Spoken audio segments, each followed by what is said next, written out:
UK ಮೀಡಿಯಾಗೆ ಸ್ವಾಗತ. ನಾನು ಜಗದೀಶ್. ಸೂರ್ಯಗ್ರಹಣ ಭೀಮನ ಅಮಾವಾಸ್ಯೆ ದಿನದಂದೇ ಬಂದಿದೆ. ಈ ಸೂರ್ಯಗ್ರಹಣದ ಮಹತ್ವವೇನು, ಮತ್ತೆ ಈ ಸೂರ್ಯಗ್ರಹಣ ಯಾವಾಗ ಸಂಭವಿಸುತ್ತದೆ, ಸಮಯವೇನು, ಮತ್ತೆ ಏನು ಮಾಡಬೇಕು ಏನು ಮಾಡಬಾರ್ದು, ಭೀಮನ ಅಮಾವಾಸ್ಯೆ ದಿನದಂದೇ ಸಂಭವಿಸ್ತಾ ಇರುವ ಈ ಸೂರ್ಯಗ್ರಹಣದ ಮಹತ್ವ ಮತ್ತು ವಿಶೇಷತೆವೇನು ಅನ್ನೋದನ್ನು ಈ ವಿಡಿಯೋದಲ್ಲಿ ನೋಡ್ತಾ ಹೋಗೋಣ. ನೋಡಿ, ಆಷಾಢ ಅಮಾವಾಸ್ಯೆ ಹಿಂದೂ ಸಂಪ್ರದಾಯಸ್ಥರಿಗೆ ತುಂಬಾನೇ ವಿಶೇಷ. ಯಾಕೆಂತಂದ್ರೆ ಈ ದಿನ ಭೀಮನ ಅಮಾವಾಸ್ಯೆ ವ್ರತವನ್ನು ಆಚರಿಸುವಂತಹ ಪದ್ಧತಿ ಇರುವಂಥದ್ದು. ಇದರೊಂದಿಗೆ ಆಟಿ ಅಮಾವಾಸ್ಯೆ ಎಂದು ಕರೆಯಲಾಗುವ ಹಬ್ಬವನ್ನು ಕೂಡ ಆಚರಿಸಲಾಗುತ್ತದೆ. ಹಿಂದೂ ಸಂಪ್ರದಾಯದಲ್ಲಿ ಅಮಾವಾಸ್ಯೆ, ಅದರಲ್ಲೂ ಆಷಾಢ ಅಮಾವಾಸ್ಯೆ ಎಂದು ಕರೆಯಲಾಗುವ ಭೀಮನ ಅಮಾವಾಸ್ಯೆ ತುಂಬಾನೇ ವಿಶೇಷ. ಈ ದಿನದಂದೇ ಗ್ರಹಣ ಕೂಡ ಸಂಭವಿಸ್ತಾ ಇರೋದು ಇನ್ನೂ ವಿಶೇಷ. ಈ ಗ್ರಹಣವನ್ನು ಅಂದರೆ 2026 ಆಗಸ್ಟ್ 12ರಂದು ಬುಧವಾರ ಸಂಭವಿಸ್ತಾ ಇರುವಂಥ ಈ ಗ್ರಹಣವನ್ನು ಸಂಪೂರ್ಣ ಸೂರ್ಯಗ್ರಹಣವೆಂದು ಕರೆಯಲಾಗುತ್ತೆ. ಈ ಸಂಪೂರ್ಣ ಸೂರ್ಯಗ್ರಹಣವು 2026ರ ಎರಡನೆಯ ಸೂರ್ಯಗ್ರಹಣವಾಗಿರುವಂಥದ್ದು. ಈ ದಿನವೇ ಭೀಮನ ಅಮಾವಾಸ್ಯೆ ಬಂದಿರುವುದರಿಂದ ಅನೇಕರಲ್ಲಿ ಈ ಗ್ರಹಣ ಭಾರತದ ಮೇಲೆ ಪ್ರಭಾವ ಬೀರ್ತಾ ಇದೆಯಾ, ಭಾರತದ ಮೇಲೆ ಯಾವ ರೀತಿಯ ಪ್ರಭಾವ ಬೀರ್ತಾ ಇದೆ ಹಾಗಾದರೆ, ಅಥವಾ ಭಾರತದ ಮೇಲೆ ಬೀರ್ತಾ ಇಲ್ವಾ ಎನ್ನುವ ಅನುಮಾನ ಈಗ ಸಾಕಷ್ಟು ಜನರಲ್ಲಿ ಕಾಡ್ತಾ ಇರುವಂಥದ್ದು. ಅದನ್ನು ಕೂಡ ಹೇಳ್ತಾ ಹೋಗ್ತೀನಿ. ಅದಕ್ಕಿಂತ ಮುಂಚೆ ಅಂದರೆ 2026ರ ಈ ಸೂರ್ಯಗ್ರಹಣದ ಮಹತ್ವವೇನು ಅನ್ನೋದನ್ನು ನೋಡೋಣ. ಫಸ್ಟು 2026ರ ಎರಡನೇ ಸೂರ್ಯಗ್ರಹಣ ಆಷಾಢ ಮಾಸದ ಕೊನೆಯ ದಿನದಂದು ಅಂದರೆ ಆಷಾಢ ಅಮಾವಾಸ್ಯೆಯ ದಿನದಂದು ಬಂದಿದೆ. ಇದು ಎಲ್ರಿಗೂ ಗೊತ್ತಿರುವಂತಹ ವಿಚಾರ. ಇದು ಆಷಾಢ ಅಮಾವಾಸ್ಯೆ ಅಥವಾ ಭೀಮನ ಅಮಾವಾಸ್ಯೆ ದಿನದಂದು ಬಂದಿರುವುದರಿಂದ ಮಹತ್ವ ಮತ್ತು ಮತ್ತಷ್ಟು ಇದರ ವಿಶೇಷತೆ ಕೂಡ ಹೆಚ್ಚಾಗ್ತಾ ಇದೆ. ಈ ಸಮಯದಲ್ಲಿ ಜನರು ನಕಾರಾತ್ಮಕ ಆಲೋಚನೆಗಳಿಂದ, ನಕಾರಾತ್ಮಕತೆಯನ್ನು ಸೃಷ್ಟಿಸುವ ಜನರಿಂದ ದೂರ ಉಳಿಯುವುದು ಉತ್ತಮ. ಮನೆಯಲ್ಲಿ ಮೌನವಾಗಿ ಇರಬಹುದು ಮತ್ತು ತಮ್ಮ ದಿನವನ್ನು ಸಭ್ಯವಾಗಿ ಕಳೆಯಬಹುದು. ಗ್ರಹಣದ ಕೆಟ್ಟ ಪ್ರಭಾವದಿಂದ ರಕ್ಷಿಸಿಕೊಳ್ಳಲು ವಿವಿಧ ಆಧ್ಯಾತ್ಮಿಕ ಮತ್ತು ಧಾರ್ಮಿಕ ಚಟುವಟಿಕೆಗಳನ್ನು ಮಾಡಬಹುದು. ಆ ಧಾರ್ಮಿಕ ಚಟುವಟಿಕೆಗಳು ಯಾವ್ಯಾವು, ಏನೇನು ಮಾಡಬೇಕನ್ನೋದನ್ನು ಕೂಡ ಹೇಳ್ತೀನಿ. ಅಂದರೆ ಇಂತಹ ಒಂದು ಗ್ರಹಣದ ಸಮಯದಲ್ಲಿ ಧಾರ್ಮಿಕ ಚಟುವಟಿಕೆಗಳನ್ನು ಮಾಡಬಹುದು ಹಾಗೂ ಇಂತಹ ಕಾರ್ಯಗಳಲ್ಲಿ ಕೂಡ ಪಾಲ್ಗೊಳ್ಳಬಹುದು. ಅದರಲ್ಲೇನು ಸಮಸ್ಯೆ ಇಲ್ಲ. ಅಂದರೆ ಈ ಗ್ರಹಣದ ದಿನದಂದು ಏನು ಮಾಡಬೇಕು ಏನು ಮಾಡಬಾರ್ದು ಅನ್ನೋದು ಕೂಡ ಮುಖ್ಯವಾಗುತ್ತೆ. ಹಾಗಾಗಿ ಧಾರ್ಮಿಕ ಚಟುವಟಿಕೆಗಳಲ್ಲಿ ಪಾಲ್ಗೊಂಡ್ರೆ ಕೆಲವೊಂದಿಷ್ಟು ನಕಾರಾತ್ಮಕ ಶಕ್ತಿಗಳು ದೂರವಾಗುತ್ತೆ ಅನ್ನೋದು ಕೂಡ ಹಿರಿಯರ ವಾದ. ಮತ್ತು ಹಿಂದೂ ಸಂಪ್ರದಾಯದಲ್ಲೂ ಕೂಡ ಇದು ಎಲ್ಲರೂ ಪಾಲಿಸುವಂತಹ ಒಂದು ವಿಚಾರ. ಅಂದರೆ ಈಗ ನೋಡೋದಾದರೆ ನೋಡಿ, ಯಾವ ಸಮಯದಲ್ಲಿ ಈ ಸೂರ್ಯಗ್ರಹಣ ಗೋಚರಿಸುತ್ತೆ ಮತ್ತು ಭಾರತದಲ್ಲಿ ಗೋಚರಿಸ್ತಾ ಇದೆ ಅನ್ನೋ ಒಂದು ಪ್ರಶ್ನೆಗೆ ಇಲ್ಲಿ ಉತ್ತರ ನೋಡೋದಾದರೆ ನೋಡಿ, 2026 ಆಗಸ್ಟ್ ತಿಂಗಳಲ್ಲಿ ಅಂದರೆ ಇವತ್ತು ಸಂಭವಿಸ್ತಾ ಇರುವಂತಹ, ಗೋಚರಿಸ್ತಾ ಇರುವಂತಹ ಸೂರ್ಯಗ್ರಹಣವು ಹೊರ ರಾಷ್ಟ್ರಗಳ ಮೇಲೆ ಹೆಚ್ಚು ಪ್ರಭಾವವನ್ನು ಉಂಟು ಮಾಡ್ತಾ ಇದೆ.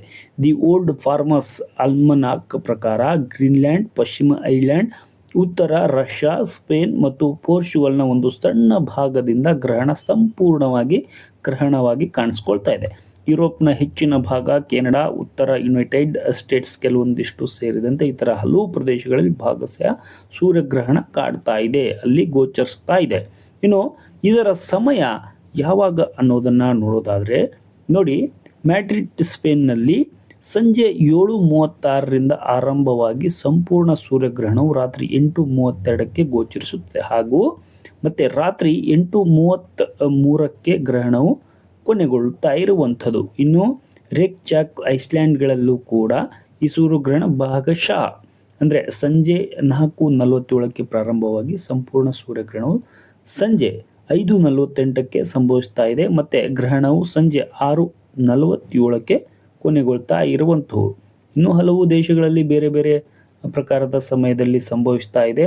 ಅದು ಕೂಡ ನಮಗೆ ಬೇಡದೇ ಇರುವಂತಹ ವಿಚಾರ. ಅಂದರೆ ಕೆಲವೊಂದಿಷ್ಟು ದೇಶಗಳಲ್ಲಿ ನಮ್ಮ ಭಾರತೀಯರು ಕೂಡ ಇರುವಂಥದ್ದು. ಮತ್ತು ಭಾರತದಲ್ಲಿ ಈ ಸೂರ್ಯಗ್ರಹಣ ಸಂಭವಿಸ್ತಾ ಇದೆಯಾ ಅನ್ನೋ ಪ್ರಶ್ನೆಗೆ ಉತ್ತರ ಹುಡ್ಕೋದಾದರೆ ನೋಡಿ, ಭಾರತದಲ್ಲಿ ಅಷ್ಟೊಂದು ಈ ಸೂರ್ಯಗ್ರಹಣ ಸಂಭವಿಸ್ತಾ ಇಲ್ಲ. ಭಾರತದಲ್ಲಿ ಗೋಚರಿಸ್ತಾ ಇಲ್ಲ ಈ ಸೂರ್ಯಗ್ರಹಣ. ಭಾರತದ ಮೇಲೆ ಯಾವುದೇ ರೀತಿಯ ಕೆಟ್ಟ ಪ್ರಭಾವ ಕೂಡ ಈ ಸೂರ್ಯಗ್ರಹಣದಿಂದ ಬೀಳ್ತಾ ಇಲ್ಲ. ಹಾಗಾಗಿ ಭಾರತೀಯರು ಈ ಸೂರ್ಯಗ್ರಹಣದ ಕೆಲವೊಂದಿಷ್ಟು ಏನು ಕಟ್ಟುನಿಟ್ಟಾದ ಕ್ರಮಗಳನ್ನು ಪಾಲಿಸಬೇಕೆಂದುವಂತಹ ಏನು ನಿಯಮಗಳು ಕೂಡ ನಮಗೆ ಇಲ್ಲಿ ಗೋಚರಿಸ್ತಾ ಇಲ್ಲ.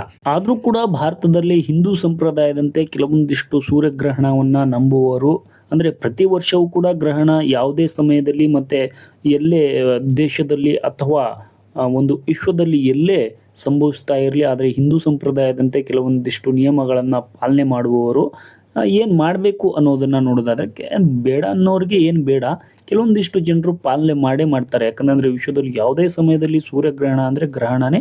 ಗ್ರಹಣ ಸಮಯದಲ್ಲಿ ನಾವು ಈ ಥರದ ಕೆಲವೊಂದಿಷ್ಟು ನಿಯಮಗಳನ್ನು ಪಾಲಿಸಲ್ಲ ಮತ್ತು ಏನು ಮಾಡಬೇಕು ಏನು ಮಾಡಬಾರ್ದು ಅಂತ ಕೆಲವೊಂದಿಷ್ಟು ಜನರು ಹಿಂದೂ ಸಂಪ್ರದಾಯದಂತೆ ಮಾಡೇ ಮಾಡ್ತಾರೆ. ಅವ್ರು ಏನು ಮಾಡಬೇಕು ಏನು ಮಾಡಬಾರ್ದು ಅನ್ನೋದನ್ನು ನೋಡೋದಾದರೆ ನೋಡಿ, ಗ್ರಹಣದ ಸಮಯದಲ್ಲಿ ಚೂಪಾದ ವಸ್ತುಗಳು ಅಂದರೆ ಚಾಕು, ಕತ್ರಿ, ಸೂಜಿಗಳನ್ನು ಬಳಸಬಾರ್ದಂತೆ. ಇದರಿಂದ ಮಗುವಿಗೆ ವಿಕೃತಿ ಬರಬಹುದು.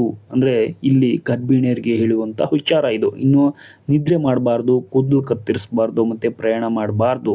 ಇನ್ನು ಮಂತ್ರ ಜಪಿಸಬೇಕು. ಅದರಲ್ಲಿ ಮಹಾಮೃತ್ಯುಂಜಯ ಆಗಿರ್ಬೋದು, ಗಾಯತ್ರಿ ಮಂತ್ರ ಆಗಿರಬಹುದು, ಮತ್ತು ದೇವರನ್ನು ಸ್ಮರಿಸೋದಾಗಿರ್ಬೋದು, ಧ್ಯಾನ ಮಾಡೋದಾಗಿರ್ಬೋದು, ಮತ್ತು ದಾನ ಮಾಡೋದಾಗಿರ್ಬೋದು, ಇನ್ನೊಬ್ಬರನ್ನ ಸಹಾಯ ಮಾಡೋದಾಗಿರ್ಬೋದು, ಕೆಲವೊಂದಿಷ್ಟು ಒಳ್ಳೆಯ ಕೆಲಸಗಳನ್ನು, ಸುದ್ದಿ ಕಾರ್ಯಗಳನ್ನು ಮಾಡ್ತಾ ಹೋಗೋದಾದರೆ ಇಲ್ಲಿ ಯಾವುದೇ ಥರದ ತೊಂದರೆ ಮತ್ತು ಸೂತಕಗಳು ಕೂಡ ನಿಮ್ಮ ಮೇಲೆ ಬೀಳುವುದಿಲ್ಲ, ಬರುವುದಿಲ್ಲ ಗ್ರಹಣದ ಸಮಯದಲ್ಲಿ. ಅದು ವಿಶ್ವದಲ್ಲಿ ಎಲ್ಲೇ ಸಂಭವಿಸಲಿ, ಯಾವುದೇ ಸಮಯದಲ್ಲಿ ಸಂಭವಿಸಲಿ, ಆದರೆ ಹಿಂದೂ ಸಂಪ್ರದಾಯದಲ್ಲಿ ಆ ಗ್ರಹಣದ ಸಮಯದಲ್ಲಿ ಈ ಥರದ್ದೆಲ್ಲ ವಿಷಯಗಳನ್ನು ಮಾಡಬಾರ್ದು. ಮತ್ತು ಆ ಒಂದು ಸೂತಕ ತಪ್ಪಿಸ್ಕೋಬೇಕಂದ್ರೆ ಈ ಥರದ ಒಂದು ಒಳ್ಳೆಯ ಸಹಾಯ, ಧ್ಯಾನ ಮಾಡೋದು ಅಥವಾ ದೇವರನ್ನು ಸ್ಮರಿಸೋದು ಮಾಡೋದಾದರೆ ಯಾವುದೇ ರೀತಿಯ ಪರಿಣಾಮ ಮತ್ತು ಒಳ್ಳೆಯದಾಗತ್ತೆ ಎನ್ನುವಂಥದ್ದು ನಮ್ಮ ಹಿರಿಯರ ವಾದವಾಗಿರುವಂಥದ್ದು ಮತ್ತು ಹಿಂದೂ ಸಂಪ್ರದಾಯದಲ್ಲಿರುವಂತಹ ಕೆಲವೊಂದಿಷ್ಟು ನಿಯಮಗಳು ಕೂಡ ವಾಗಿರುವಂಥದ್ದು. ಇನ್ನು ವಿಜ್ಞಾನದ ಪ್ರಕಾರ ಏನು ಹೇಳ್ತಾರೆ ಅನ್ನೋದನ್ನು ನೋಡೋದಾದರೆ ನೋಡಿ, ವಿಜ್ಞಾನದ ಪ್ರಕಾರ ಇದು ಸಾಮಾನ್ಯ ಪ್ರಕ್ರಿಯೆ. ಸೂರ್ಯಗ್ರಹಣ ಕೇವಲ ಸೂರ್ಯ ಚಂದ್ರ ಭೂಮಿ ಜೋಡಣೆ. ಸೂರ್ಯನಿಂದ ಹೊಸ ಅಥವಾ ಹೆಚ್ಚು ಅಪಾಯಕಾರಿ ವಿಕಿರಣ ಬರುವುದಿಲ್ಲ, ಆದರೆ ಬೆಳಕು ಕಡಿಮೆ ಆಗುತ್ತಷ್ಟೇ. ಇನ್ನು ಗ್ರಹಣದ ಸಮಯದಲ್ಲಿ ನೋಡಿ, ಸೂರ್ಯನನ್ನು ನೇರವಾಗಿ ನೋಡುವಂತಿಲ್ಲ. ಇದು ಗೊತ್ತಿರುವಂತಹ ವಿಚಾರ. ಎಲ್ಲಿ ಸಂಭವಿಸಲಿ, ಆದರೆ ಸೂರ್ಯಗ್ರಹಣ ಸಂಭವಿಸಿದಾಗ ಮತ್ತು ಚಂದ್ರಗ್ರಹಣ ಸಂಭವಿಸಿದಾಗ ನೇರವಾಗಿ ನೋಡುವಂತಿಲ್ಲ. ಗ್ರಹಣದ ಸಮಯದಲ್ಲಿ ಸೂರ್ಯನನ್ನು ನೇರವಾಗಿ ನೋಡಿದ್ರೆ ನೋಡಿ, ನಿಮ್ಮ ಕಣ್ಣುಗಳಿಗೆ ಮತ್ತು ಅಂದರೆ ಕನ್ನಡಕ ಇಲ್ಲದೆ, ಕೆಲವೊಂದಿಷ್ಟು ರಕ್ಷಣೆ ಇಲ್ಲದೆ ನೇರವಾಗಿ ನೋಡುವಂತಿಲ್ಲ. ಪರಿಣಾಮಗಳು ಬೇರೆ ಬೇರೆಯಾಗಿ ಬರ್ತದೆ. ಗರ್ಭಿಣಿಯರು ಕೂಡ ಇದನ್ನು ಮಾಡಂಗಿಲ್ಲ. ಅದು ಅಪಾಯಕಾರಿ. ವಿಜ್ಞಾನ ಪ್ರಕಾರ ಕೂಡ ಅಪಾಯಕಾರಿಯಾಗಿ ಇರುವಂಥದ್ದು. ಮತ್ತು ಯಾವ ಆಹಾರವನ್ನು ಸೇವಿಸಬೇಕು ಇಲ್ಲಿ ಅನ್ನೋದನ್ನು ನೋಡೋದಾದ್ರೆ ನೋಡಿ, ಹೊರಗೆ ಬಂದು ತಿನ್ನುವುದು ಸಾಮಾನ್ಯ ಚಟುವಟಿಕೆಗಳು ಸಂಪೂರ್ಣ ಸುರಕ್ಷಿತವಾಗಿರುವಂಥದ್ದು. ಆಹಾರ ವಿಷವಾಗುವುದಿಲ್ಲ. ವೈದ್ಯಕೀಯ ಸಂಸ್ಥೆಗಳು, ಕೆಲವೊಂದಿಷ್ಟು ದೊಡ್ಡ ದೊಡ್ಡ ಸಂಸ್ಥೆಗಳು ಗ್ರಹಣವನ್ನು ಗರ್ಭಧಾರಣೆಯ ಅಪಾಯವೆಂದು ಪರಿಗಣಿಸುವುದು ಕೂಡ ಇಲ್ಲ. ಒತ್ತಡ, ಉಪವಾಸ ಅಥವಾ ಭಯದಿಂದ ಉಂಟಾದ ಆತಂಕವೇ ಹೆಚ್ಚು ಹಾನಿಕಾರಕ ಎನ್ನಬಹುದು. ಹಾಗಾಗಿ ಗರ್ಭಿಣಿಯರು ಭಾರತದಲ್ಲಿ ಗೋಚರಿಸ್ತಾ ಇಲ್ಲದೆ ಇರೋದರಿಂದ ಯಾವುದೇ ರೀತಿಯ ಒಂದು ತಲೆ ಕೆಡಿಸ್ಕೊಳ್ಳುವಂಥ ಅಗತ್ಯ ಕೂಡ ಇಲ್ಲಿ ಕಾಣುವುದಿಲ್ಲ. ಹಾಗಾಗಿ ಗರ್ಭಿಣಿಯರು ಕೂಡ ಯಾವುದೇ ರೀತಿಯ ತಲೆ ಕೆಡಿಸ್ಕೋಬಾರ್ದು. ಆದರೂ ಕೂಡ ನೀವು ಪಾಲಿಸ್ಬೇಕು ಅನ್ನೋದಾದರೆ ನೋಡಿ, ಕೆಲವೊಂದಿಷ್ಟು ನಿಯಮಗಳನ್ನ ಪಾಲಿಸ್ತೀವಿ ಅನ್ನೋದಾದರೆ ಸೂತಕ ಕಾಲದಲ್ಲಿ ಗರ್ಭಿಣಿಯರು ಹೊರಗೆ ಬರುವಂತಿಲ್ಲ. ಗ್ರಹಣದ ಕಿರಣಗಳು ಅಥವಾ ನಕಾರಾತ್ಮಕ ಶಕ್ತಿ ಭ್ರೂಣದ ಮೇಲೆ ಪರಿಣಾಮ ಬೀರಬಹುದು ಎಂಬ ಆತಂಕ ಇರುತ್ತೆ. ಸಾಮಾನ್ಯ ಜನರು ಆಹಾರ ಪಾನೀಯ ತ್ಯಜಿಸುವಂತೆ, ಅದನ್ನು ಬಿಟ್ಬಿಡುವಂತೆ ಗರ್ಭಿಣಿಯರಿಗೂ ಕೂಡ ಕೆಲವು ಸಂಪ್ರದಾಯಗಳಲ್ಲಿ ವಿನಾಯಿತಿ ಕೂಡ ಇರುವಂಥದ್ದು. ಹಾಗಾಗಿ ಗರ್ಭಿಣಿಯರು ಎಚ್ಚರವಾಗಿ ಇರೋದಾದರೆ, ಭಾರತೀಯ ಜ್ಯೋತಿಷ್ಯ ಮತ್ತು ಪುರಾತನ ನಂಬಿಕೆಗಳಲ್ಲಿ ಸೂರ್ಯಗ್ರಹಣವನ್ನು ಅಶುಭ ಅಥವಾ ನಕಾರಾತ್ಮಕ ಶಕ್ತಿಯೆಂದು ಸಮಯವೆಂದು ಪರಿಗಣಿಸಲಾಗತ್ತೆ.